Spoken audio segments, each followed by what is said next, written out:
first things I want to do is I often do this at the beginning of my talks is I take a poll because I want to know who's in the audience. Okay? If you do not feel comfortable raising your hand on something, then just don't. Okay? But if you do, because I think it'll help us all get a sense of what we're dealing with here. If any of these things have happened to you, take a mental note of it, and then I'm going to have you raise your hand at the end just to see how widespread this is. Okay? Sexual abuse, sexual violation, being introduced to sex when you were a child from someone at least 2 years older than you, a sexual unwanted advance, rape, bullying, natural disaster, a physical assault, watching someone get physically injured, watching someone die, having a loved one die close to you, feeling abandoned or being abandoned, locked away, whether it's in prison or your own house, or being told to go to a school that you didn't want to go to and forced to do that, bullied, ridiculed in any way, having an overly judgmental or rejecting or punishing parent, a parent who physically hit you or threatened it, like with a raise of a hand. Can you raise your hand if you've had any of those experiences, including divorce? Okay, so that's everybody, right? And here's the thing, that's the short list.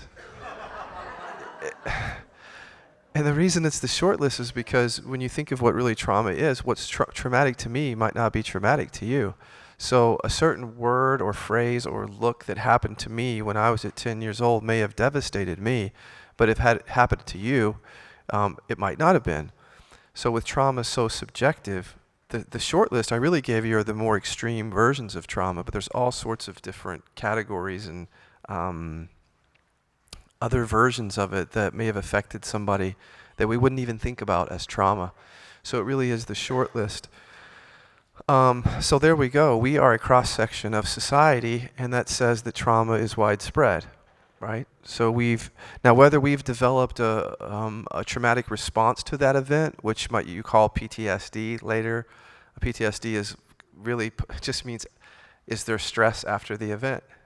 You know, it sounds very clinical, PTSD. It just means, are you experiencing any stress after the event? How many people feel like they've experienced some form of stress after the event at any time in their life, like a re-triggering of that situation? Okay, so again, trauma is widespread, and so is the after effects of it, PTSD. How many people have gone into a really intensive trauma healing or therapy for an extended period of time? Raise your hand. Okay. So that's actually more, I think those, and maybe it's because of this conference, right? Because we're the kind of folks that do those kinds of things. But if you ask the general population, I think you'll find that it's undertreated, very, very undertreated. And I think people don't really realize. They'll kind of think of like, well, let's let sleeping dogs lie, right? That happened when I was 10 years old, but that was then, this is now. So it's underreported, it's often undertreated. And then let's just talk a little bit about addiction here. How many people have been addicted to any one of the following things? And by addiction, I mean sort of the feeling of being compelled to take a substance or engage in an activity in somewhat of a repetitive manner, almost like I have to do it. Okay, and again, this is a sensitive topic, so, you know, if you don't want to raise your hand, don't. But caffeine, food, porn, sex, drugs, alcohol, working, self-improvement, spiritual seeking. I got a lot of people on that last two, didn't I? Right, that's actually very much a short list. Tobacco, raise your hand if you've had some experience with that. Right. So again, there's a link between trauma and addiction. Addiction is also widespread when you define it very broadly, right? And I defined it broadly to include spiritual seeking and self-improvement, which caught a lot of you in that net. It doesn't mean that everybody who's spiritual seeking is doing it because of trauma. I don't mean that. I don't like to talk in absolutes, but I do like to show correlations. Addiction is also undertreated, underreported, and minimized. Both trauma and addiction are minimized by people quite often until they become ready to get the treatment. So, you know, just a real quick statistic. I think there's 25 million people, the government says, that need alcohol and drug addiction each year, and about 2 to 3 million people get it each year, which is a small fraction. And then of the 2 or 3 million, only a very small percentage are successful in the long term. That in itself is an underreporting because they were only reporting on drug and alcohol addiction. They weren't talking about work, spiritual seeking, self-improvement, sugar, caffeine, none of that. So you can see it's a much bigger number. And I guess the reason I bring that up is because if we can get a handle on this and understand the prevalence of it and how it works its way generationally down the lines of we pass it on to our kids, both the traumas and the addictions quite often, and we're going to continue to do this through generations and generations until we start to become educated, until we start to get really good modalities of healing to help really heal the whole race around this. The fact that there's so many people here lets me know that it's changing, that the awareness is raising around this.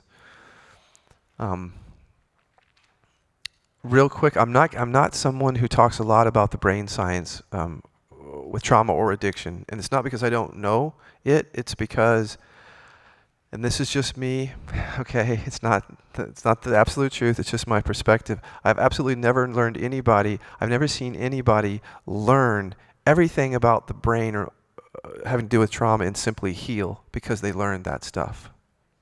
I've never seen it happen. So, in fact, I know scientists who can tell you everything what happens in the brain around trauma, and they themselves are trauma. They're experiencing PTSD. So, education and knowledge is important. Knowledge is not freedom in every situation. So we have to move beyond understanding the concepts and the statistics and the brain studies and all that stuff. That's really important stuff. But we have to get to the business of healing. But essentially, in short order, we have essentially 3 parts of the brain: the reptilian brain, the midbrain, and the forebrain. The reptilian brain, if you think of an alligator, it's like the survival brain. It's high alert, automatic body response. I'm going to hit you, or I'm going to run, or I'm going to freeze. It's all about survival. The midbrain is about the emotions, essentially the emotions and the sensory experiences that we have. The forebrain is our higher cognitive functioning. Another link between addiction and trauma is they are both about survival. So when someone's in a high aroused state, experiencing a PTSD or trauma-like response, their reptilian brain is taking over. So their automatic body response is automatic fight, flight, freeze. The forebrain, where the cognitive thinking happens, is really shut down and overtaken by the reptilian brain. So therefore, all the knowledge that you've learned in your forebrain about how the brain works or all that doesn't matter. In the moment that you're triggered, none of that matters. All that matters is you feel like you're going to die and you don't know what to do and you're freaking out. That's what matters. And that's why I want to pull the conversation. I want to acknowledge science and pull it away from that into what our actual experience is. Our actual experience is fight, flight, freeze. Same thing with addiction. The part of the brain in the forebrain that learns a lot of things about addiction in terms of the brain and everything, or how the brain works, or the mechanics, or the stages of addiction. In the moment that you want to use heroin, none of that matters. Or even chocolate cake. It just doesn't matter. Chocolate cake trumps brain science every time.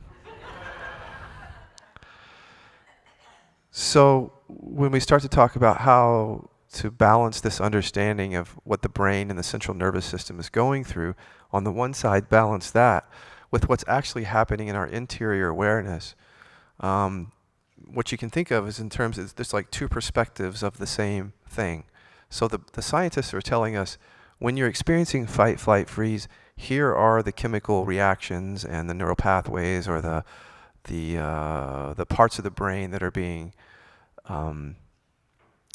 initiated, and here's what's happening in your central nervous system. These hormones are not being released to calm you down. They'll tell you all that stuff, and that's good knowledge to have. But that's the objective scientific view of what's happening. From a subjective interior awareness view, we don't see any of that. We don't see the midbrain, the forebrain, any of that. We don't see hormones. What we experience are the effects of those things, and those are essentially things like, well, in its most basic form, thoughts, emotions, and sensations. If you bear it down into its most simple form. It also has things like increased heart rate, shortness of breath, physical responses, visceral responses in the body. So what I want to move towards in this conversation is how to work with those responses that are happening in our interior awareness, and to do it from a mindfulness or a presence-based approach. And I'll try to give you a few really simple tools that you can begin to employ in your own life. Before I do that, I want to ask, how many people have a regular mindfulness practice, like with meditation, or they work with a teacher, or it's just about everybody? Again, which is not that's very uncharacteristic. How many people feel like their mindfulness practice has gone deep enough to truly resolve the trauma? Raise your hand. So you can see that we can improve in that area, right? And I hope to help you improve in that area. I want to talk a little bit about how I think we can make it a better, more robust practice that really does resolve trauma. But before I get into the tools, I want to talk about sort of the attitude and the context around trauma work. I want to talk about readiness. So readiness is a very big topic. I didn't introduce myself. Somebody asked me to do that. I'm Scott Kiloby. I've written a few books on non-duality and awakening. I wrote a book called Natural Rest for Addiction. And then I opened up the Kiloby Center for Recovery, which is a treatment center in Palm Springs, California. It's the first primarily mindfulness-based treatment center that focuses on addiction, anxiety, depression, and trauma as it relates mainly to addiction, but also trauma as standalone. So it became this laboratory where we started to take these meditation and mindfulness and non-dual presence tools, and how do we develop them in a very rich and deep way to help people. And I just lost my train of thought. But before that, I was going to talk about something. Oh, the context, the readiness. Okay. Readiness is a huge topic, because if you think about how overwhelming truly both addiction and trauma are, right? So in the moment that you want chocolate cake or cocaine, that's all that matters, you know. It's not easy in those moments to go sit alone. Some people are able to do it, and let the meditation or the mindfulness be the most important thing, rather than eating the chocolate cake or getting the cocaine. Simple understanding. That's a simple fact. Does everybody get that? It's just challenging. The readiness, the lack of readiness just means I know the tools. It's like I know the tools that work. I have the tools, or I can learn the tools, but I don't use them in the times when it's important. So what we've done at the Kiloby Center is create a system to help you learn how to use those. We've created a whole system of self-support where we're trying to really show people how to use those tools and to go deeper with the tools. We actually assess everybody and help them along the way to get there. Because what we found out is if we just teach you a tool, like if you go to a satsang and a teacher, there's some great satsangs or non-duality talks, teachers will give you a few pointers or whatever. But that doesn't mean that you'll use that 3 days later after the retreat. You know, and 3 days later after the retreat, you're in your office, you get a phone call, you're triggered. And the last thing on your mind is what the teacher said 3 days ago. So what we're trying to do is to give people daily support so that they can bring the tools into their life, and not simply something they do just on the meditation mat or at a retreat. I'm going to give you all access, just because you came here today, free access to the Kiloby Center's audios and videos. So all of the tools, at least in audio and video form, are there for you simply because you showed up today. I hope you have a piece of paper and a pen.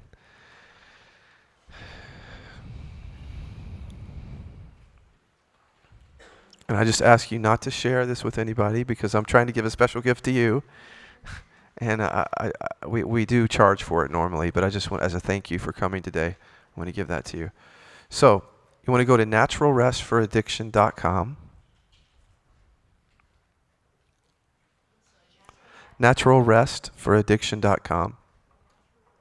All one word, no spaces.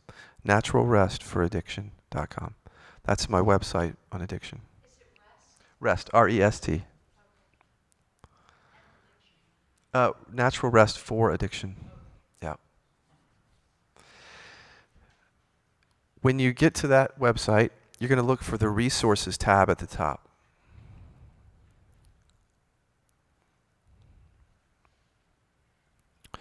Click on that resources tab, you're going to see a menu come up, and you're going to say, and it's going to say members access only. You're going to be a member, so you click on that. And then once you on that members page, it's just a login and password. And here's the login. The login is just Kiloby Center, Kiloby Center, all one word, no spaces. Kiloby Center, Center, all one word, no spaces. The password is REST, REST. If you try hard enough, you can figure that out on your own. If you know much about my work. So there you have lifetime access to all the tools that we're doing at the Kiloby Center. The reason I want to make it available is because many of you are not heroin addicts, or you may not have the means or the financial means or the time to come to the Kiloby Center to enjoy it, but you showed up today, which means you're interested in this, so you can just go in there and find out what resonates with you and use it as much as you want. Mm-hmm.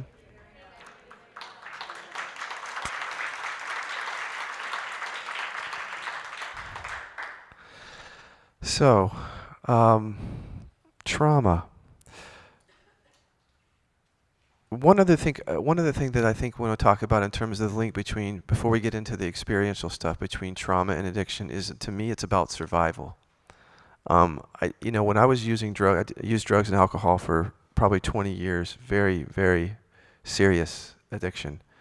And it was very much about survival.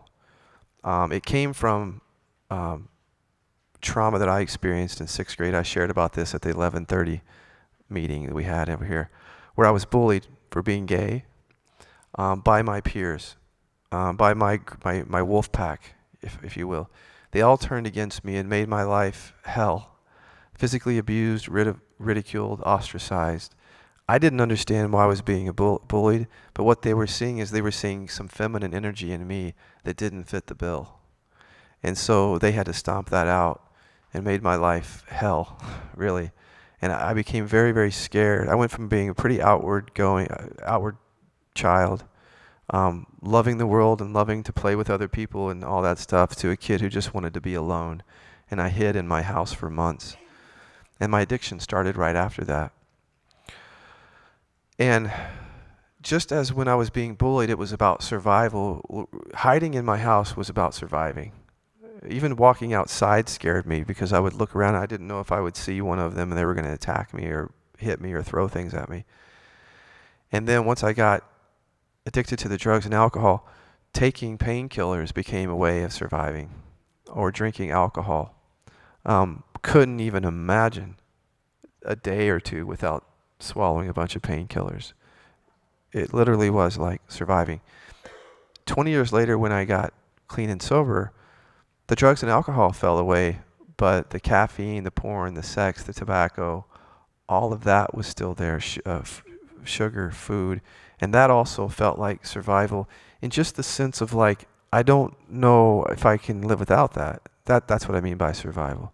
I can't, how can I really wake up this morning and not have coffee? You know the feeling. Or like, how can I not have this cherry pie or whatever?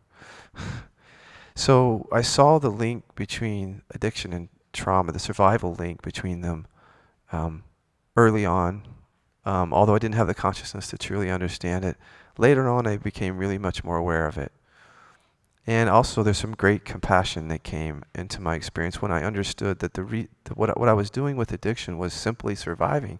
Without those addictive substances and activities, I don't know how I could have survived day by day. So I'm in some ways blessed and grateful that I had those addictions to fall back on until I was at a place in which I could truly start to heal the trauma. If I didn't have that, I don't know what life would have been like. Trauma is similar, and and that when we're re-triggered, let's say we experienced some trauma early in our life, and then we meet a similar situation or trigger that that traumatizes us. It's literally like survival right then, if you've ever experienced it. Even something like a Facebook argument, right? Do you know what I mean? Like cyberbullying, or you're attacked on Facebook, and it feels like you're just like you're shaking to answer the question. It's like, no, you're wrong, you're wrong. It's like that. It's not just bullying and natural disasters. It's just human contact that is frightening and scary. And it's about survival. It's about survival of the me, if you will, the sense of self in those moments. And sometimes it feels like the physical survival, when you're in that situation. So these are very serious topics. Addiction and trauma are really about survival, the feeling of surviving. So for me, the whole conversation has to have a lot of compassion and non-judgmentalism around it. When we work with people at the Kiloby Center, one of the things that the facilitator has to do is they have had to have done their own training way before they sat down with somebody to work with somebody on their own traumas and their ability to be with somebody in the most non-judgmental, compassionate, loving way. Because people who are experiencing trauma often are very self-judgmental anyway. They're second-guessing themselves. They distrust themselves or their experience or other people. So I guess that my thing is, if you're going to find somebody out there to help you find somebody who's completely non-judgmental, compassionate, but also skillful, because that's an important one, right? So that's the context. The context around this work is about readiness, and being compassionate about that too, because we're not all ready all the time to deal with this, right? There are many times that when I got off drugs and alcohol, I wasn't ready to deal with my caffeine addiction, because if I did, I'd have to feel something I didn't want to feel.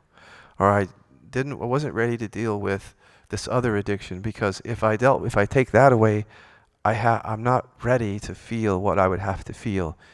And so we have to understand and love each other enough to know that sometimes it's just not time to work on something.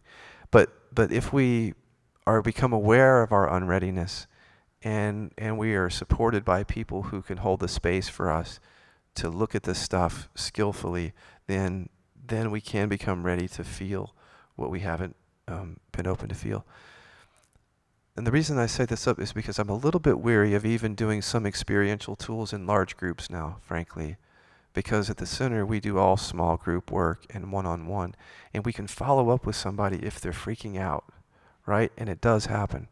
So somebody could just literally run out the door, freaked out, because a certain can of worms got opened. But we can follow up with that person, right? We're there with them 30, 60, 90 days. We can pull them back in, give them the support they need, the safe space, follow up on that. Everybody should have that, really. You should have somebody, because this is scary stuff. And the context should be that we're in that kind of atmosphere. However you can find that atmosphere where it's safe, and that also there's some element of somebody or something following up with you when some of these things get opened. That's part of the context of the work. So in a group like this, I'm not going to see you tomorrow, right? So if we did really, really deep work, some of you would say, oh, yeah, I can just feel the freedom of that. And there's nothing really coming to the surface. It feels rather good. But then some of you would be like, oh, no, like, no, like I can't feel this. I got to run. I got to go. And then I'm not there to help you. See what I mean? Follow up with that. So it's a little bit dangerous to do work like this in a group when you don't have follow-up. Doesn't mean you can't find that support somewhere, but it's hard in these kind of settings to do. So I do want to do some experimental work, but I want to do what I feel like is pretty safe work that I feel like is not usually going to open up, although something could happen. It's not usually going to open up something big. I feel like I've seen it. We've done it a lot. It doesn't open up a lot of stuff. Start you off by having you close your eyes.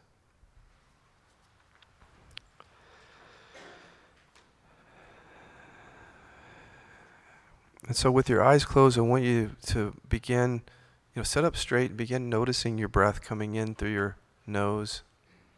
Following that breath very, very gently down into the body space, all the way down into the stomach. And even if you can imagine it going down into the groin area. Just following that air up and down as if your body's a channel and there's air moving up and down that channel. Long, slow, deep breaths are best, especially breathing in through your nostrils.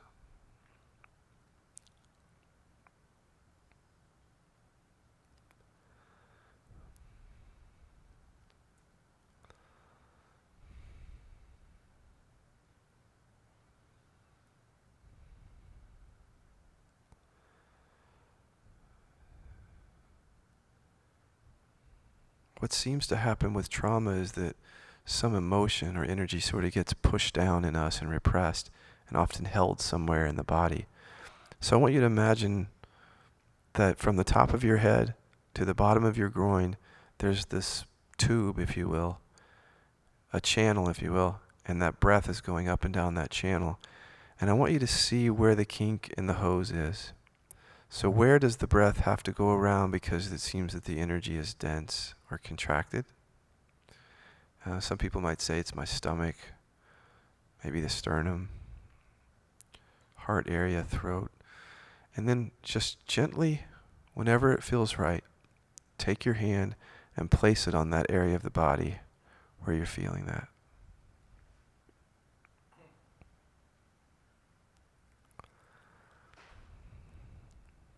Okay.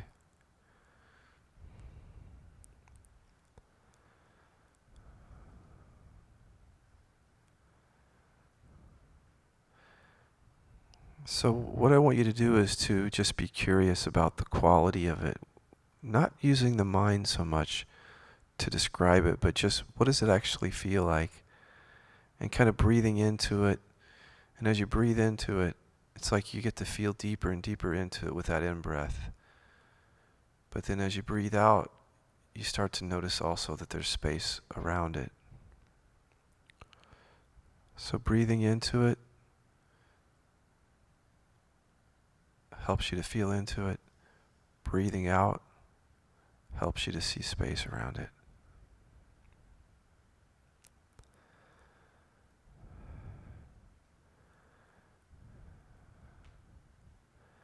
And all you're doing is you're becoming aware of how this energy is really just like an energy out in outer space. It's a form, and it's surrounded by space. The breath is showing you the space.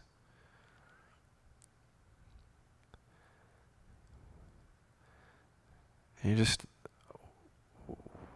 people will say things like, you just need to learn how to love that. But how do you do that, really?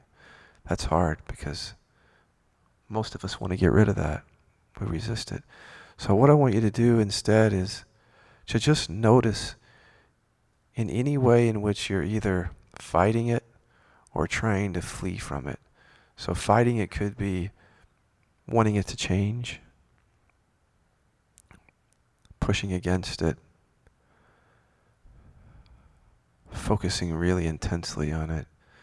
Just notice any of those movements and allow those to be seen in the awareness.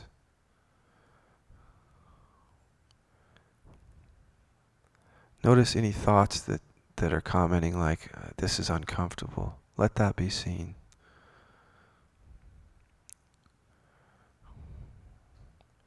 And also notice any thoughts that have to do with fleeing, like wanting to distract myself away from this. Just let that be seen.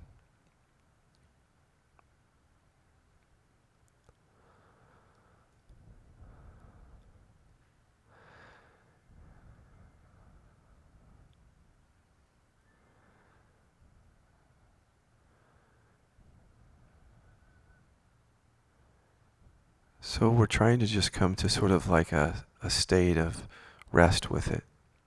Rest just means allowing both the sensation and the desire to change it, letting all those things be in awareness, and even the desire to move away from it. It's like becoming aware of all of that allowed in the space.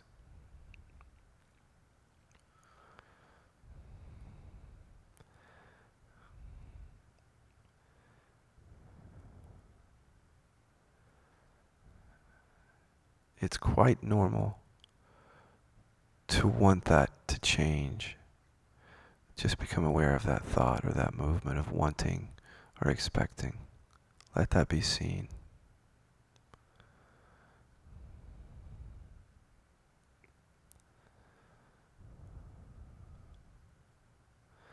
Continue breathing, but without any agenda. If you find an agenda coming up, just notice it.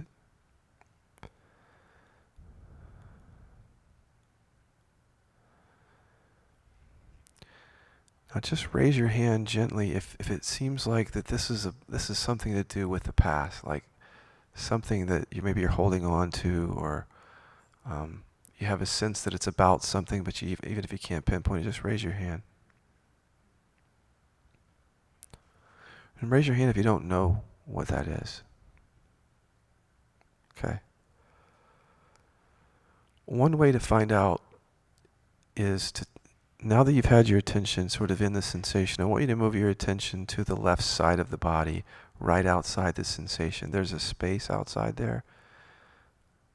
And I just want you to look at that open space and see if you find any words or pictures or memories or shapes. And raise your hand if you notice anything.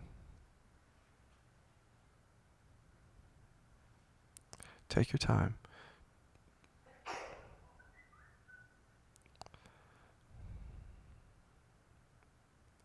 Raise your hand if you don't notice anything there.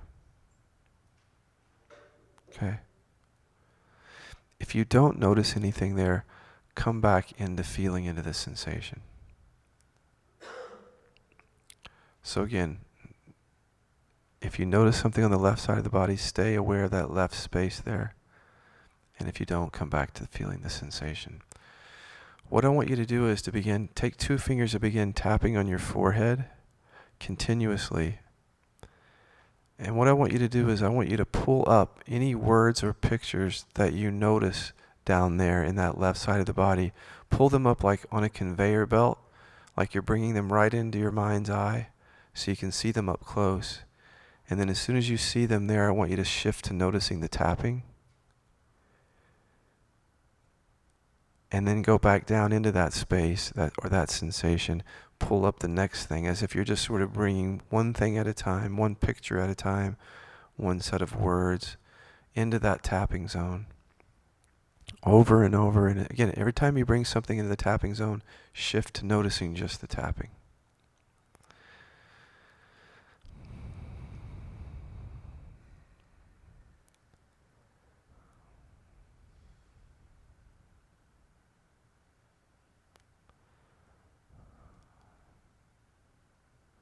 Be really thorough, because you might see more things pop up down there.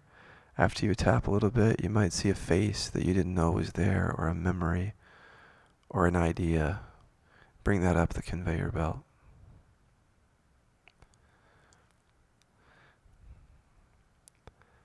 I just want you to keep doing it until that area feels clear of mental stuff, like clear of memories, words, pictures. And you can stop tapping at that time.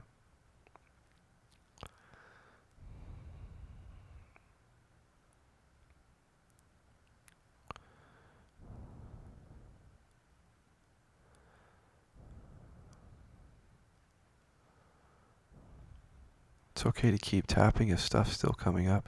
Just be really gentle, because you want to see the picture as you bring it up the conveyor belt. You want to really look right at it. Bring it right into the mind's eye, and then begin tapping, which just helps you disconnect from it a little bit.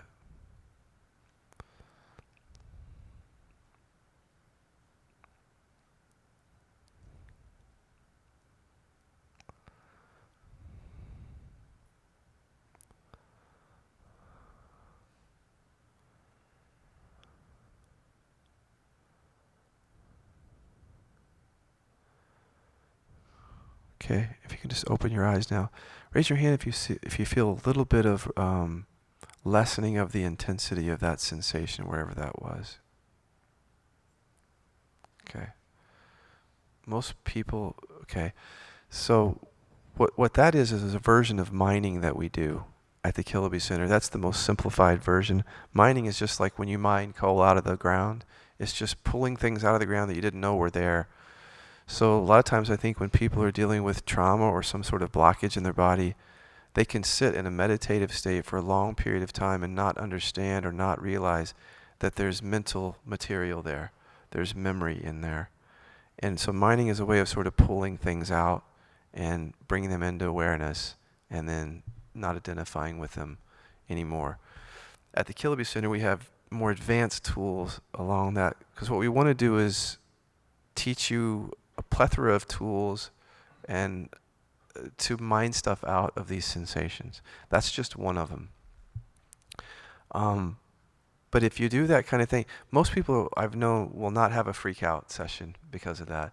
Because it's like there's something about it where you're just coming up here, disconnecting from the thought. Another thing, disconnecting from the thought. And it tends to be pretty safe. But this is what I found out about trauma, is that if you don't do mining, you could sit with blockages of energy or repressed emotions for years, decades. And it can even be really frustrating because a lot of the teachings will say, just let it be, which is a great foundational thing to let something be. The problem is that you can't let something be if you don't even know it's there, right? So if you don't understand or see that there's material down there that's embedded in there, it's kind of hard to deal with that. And it's really frustrating for people because they'll hold on to that energy for years. So I'm just giving you a little tool. But when you go on the Kiloby Center audio page, there's lots of other tools like this. Our whole work is based on mining. And the other thing about the work is it's based on allowing awareness to be the foundation of all the tools. So essentially what we're trying to do is not just get rid of things, but to learn how to allow everything to be there. So you'll see tools that help you rest as awareness, tools that help you notice thoughts and feelings more skillfully, tools that help you undo what we call the Velcro effect, which is the stickiness between thoughts and feelings or thoughts and sensations. That undoing of the Velcro effect can be very powerful. You'll see tools like this, which are just really simple, easy things to do when you're feeling really triggered or you want to work with trauma. Then you'll see much more deeper body work. There's different phases on that page. Phase 1 is simpler tools. Phase 2 is the body work stuff. You can get in there and there's 3 or 4 different audios that help with the embodiment of that. And then the level 3 are the living inquiries. Level 3 are the inquiries we develop, and you can find those at livinginquiries.com. I would like you to write that down if you're interested in this work, because the facilitators are trained to do that level 3 work with you by guiding you through it. It's a little bit challenging to learn the living inquiries on your own at first. That's why working with a facilitator is good at first. I feel rushed to get through this. I'm just trying to give you a taste of what we do. But I think you can think of this workshop as a lifetime workshop. You have every audio and video the Kiloby Center has produced to date and every one that we're going to produce after this at your disposal now. Okay? Thanks, guys.